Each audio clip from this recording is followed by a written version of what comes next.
Hey there, in this video we are going to create a basic on-off switch widget.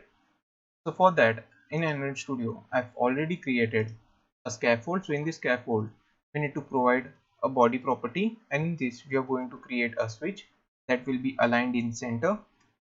So for that we need to create a center widget in which we need to provide a switch widget. We'll say new switch. Now this switch requires two properties, which is onChanged and value. So for right now, let's provide a value as true, and now let's restart our app.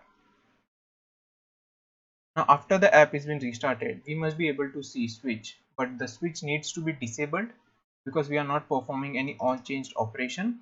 So for that, let's create a boolean variable in a class. So we will say bool as bool,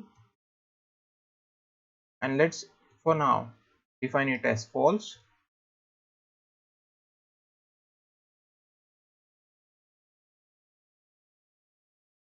Now where it says onChanged, we are going to provide a function, and in this function it accepts a bool. So we'll say bool sb.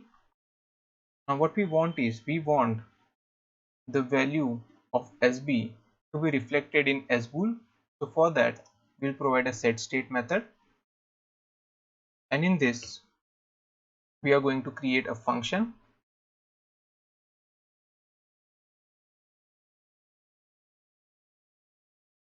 and in this function we are going to say sbool is equal to sb, and let's print sbool. So to get understand which boolean condition is been created, so we'll say sbool.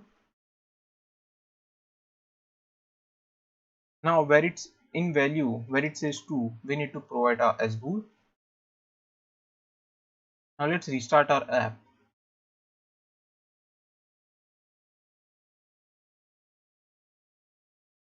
Now as you can see, our switch button is been enabled. So if we press on the switch, it will be active and we get a true value. So if we press again, it shows us the false value, and that's it. That's how you create a simple switch in Flutter.